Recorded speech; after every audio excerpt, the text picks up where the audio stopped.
Seperti saya ketika memimpin Banser dulu, lawannya lebih berat. Tapi musyawarah, tradisi NU itu musyawarah. Jangan sampai kemudian kita dipecah belah oleh orang yang nggak jelas ini. Gara-gara pemimpinnya di tingkat pusat nggak jelas pula mengambil keputusan. Tidak berani tegas. Nggak bisa, keputusan abu-abu nggak bisa. A atau B, putih atau hitam. Sebagai catatan boleh. Karena memilih A, kemudian catatannya mungkin ada batas-batas. Jangan kayak begini. Kemunduran sekali. Sekarang kebetulan mau pegang jabatan di DPN. Udah tua kita ini, sebentar lagi mati. Cobalah seperti sajaknya Khairul Anwar, berbuat sesuatu yang berarti, setelah itu baru mati.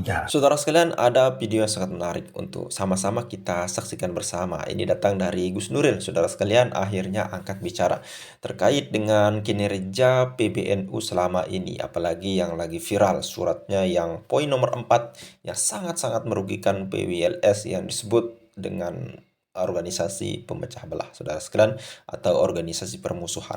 Nah, terkait dengan ini, beliau Gus Nuril akan lebih spesifik untuk menanggapi daripada kinerja Rois Am Romo Kiai Haji Miftahul Akhyar, saudara sekalian.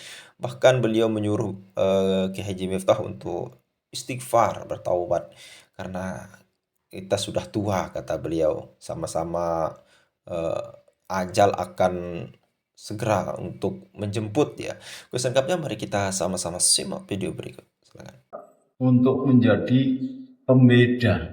Dan nanti kalau terjadi kerancuan dan kecampur aduan antara yang hak dengan yang batin, Allah mengatakan, yarfa'illahu alladhina amanu minkum waladhina utul ilma darajat. Jadi ayatnya bukan utun nasab, tapi utul ilma darajat. Oleh sebab itu Rasulullah ketika ditanya oleh para sahabat, ya Rasulullah, ajarkan aku tentang ilmu nasab. Gusti Kanjeng Rasul itu cuman melengos. Untuk apa itu? Tidak berguna. Karena apa? Karena mengagul-agulkan nasab dan keturunan itu adalah perilaku jahiliyah, kafir kumpes. Nah kalau sekarang masih tetap aja ada sekelompok orang emigran Arab yang berpaham politik PKI atau komunis. Jadi seluruh Arab itu ideologinya adalah komunis. Jadi maka saya katakan FPI, HTI itu PKI Arab. Apalagi orang yang berasal dari Yaman yang sudah mencoba dari awal menghancurkan Ka'bah kita sebagai lambang kiblat suci kita. Melewati sejarah yang sangat tercatat penghancuran Ka'bah oleh Raja Abraha yang kemudian turunlah surat B. Yang kedua, bangsa Yaman ini, PKI Arab ini embrio komunis dan ternyata adalah keturunan Yahudi KW2 adalah orang yang membuat Ka'bah palsu. Artinya apa? Lawang Ka'bah aja dipalsukan, apalagi keturunannya, apalagi kitab, apalagi sejarah. Dia akan memasukkan segalanya. Sampai kemudian Dono Kasino kalau kita masih ingat, menunjukkan barang dengan harga yang murah, dijamin tidak luntur. Orang beli, setelah beli protes, loh kok luntur?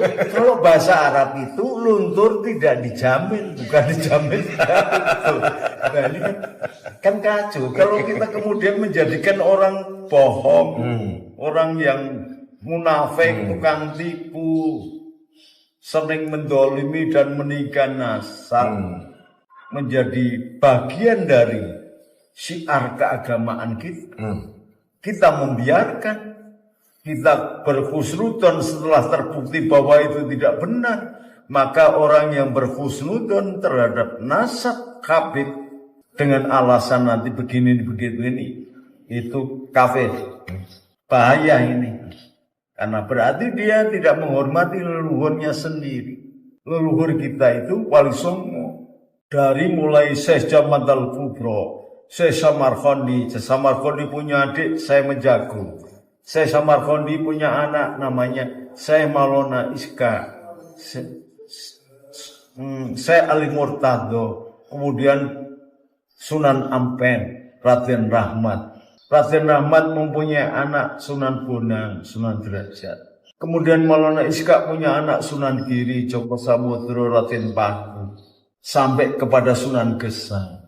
Kemudian kakaknya yang dinikah oleh Brawijaya melahirkan Raden Patah, menjadi raja pertama pada abad ke-14. Dia bergelar Pangeran Jimbun, nama aslinya Tan Ingbat, anak-anaknya Tan Alok, Dara Petak, dan bibinya namanya Tan Aling. Tan Aling yang kemudian melahirkan Syekh Abdul Qadir min Sin, Syekh Abdul Qadir dari Cina. Kalau ini kita tidak hargai, lalu kemudian lebih menghargai nasab-nasab bodong yang tidak, atau malah Ki Imat itu mengatakan mustahil, bukan hanya sekedar mengkutek, mustahil penyambung ke Rasulullah. Itu namanya orang-orang yang keras kepala, goblok, dan tidak mengerti, setelah tidak mau meneliti. Kalau mau meneliti masih untung, kalau tidak bisa meneliti karena tidak ngerti sistematikanya, adopsi dong ahli-ahli, ulama-ulama muda yang sudah kangelan meneliti kebenaran nasab itu. Jangan kemudian membiarkan sendiri. Itu benar, itu yang dikatakan adik-adik LSI itu. Soal KB, Kisah Mahfud aja memelopori Basul Masail, akhirnya beliau menjadi Rois Am PBN. Soal bank, diadakan Basul Masail. Forecast SDSB dulu. SDSB, forecast, macam-macam persoalan. Ini menunjukkan kepedulian PBNU sesuai dengan namanya Nahdlatul Ulama. Kebangkitan ulama. Nah kalau kemudian sudah menjadi Rois, Kang Ahyar itu menjadi Rois PBNU, tapi menutup kemungkinan untuk melakukan penelitian, untuk mencari kebenaran sesuatu hal, dan itu menyinggung kemaslahatan orang banyak, bahkan bangsa dan negara, mengganggu kehormatan bangsa ini. Kang Ahyar harusnya istighfar sebagai seorang ulama yang menjadi Rois Am PBN. Namanya Rois Am itu harus memiliki daya kritis, kepedulian, bersifat ngomong. Tidak kemudian memihak salah satu. Barangkali Kang Ahyar ini punya mantu atau punya kenalan atau punya sahabat Ba'alawi, ya monggo. Tetapi masalah hukum ini harus dijelaskan kebenarannya. Jangan dibiarkan boyak-bayik tidak akhir. Berbahaya ketika Kang Ahyar nanti meninggal, siapa yang bertanggung jawab? Kalau kemudian terjadi perpecahan beberapa pihak karena masing-masing mengikuti hujah yang diyakininya. Untuk apa kemudian PBNU ini didirikan kecuali untuk mempersatukan umat dari segala golongan? Bahkan Ansornya sendiri aja mengatakan akan melindungi segenap tanah tumpah darah rakyat Indonesia, tidak membedakan golongan, agama, ras, suku, dan sebagainya. Tapi akhir-akhir ini Banser ini sudah mulai kehilangan kiblat.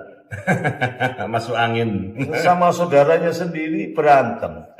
Giliran sama FPI, sama HTI nggak berani. Gimana ini? Nggak seperti saya ketika mimpin Banser dulu. Lawannya lebih berat. Tapi musyawarah, tradisi NU itu musyawarah. Jangan sampai kemudian kita dipecah belah oleh orang yang nggak jelas ini. Gara-gara pemimpinnya di tingkat pusat nggak jelas pula mengambil keputusan. Tidak berani tegas. Nggak bisa keputusan abu-abu, nggak bisa. A atau B, putih atau hitam. Sebagai catatan boleh.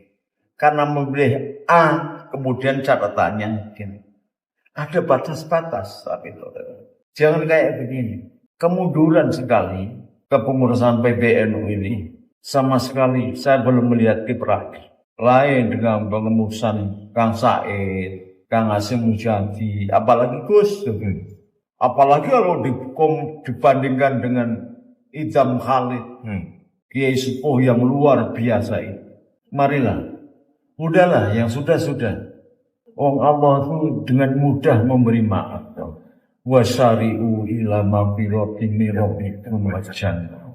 Ya, jadi rekan-rekan saya yang sekarang kebetulan mau pegang jabatan di DPN.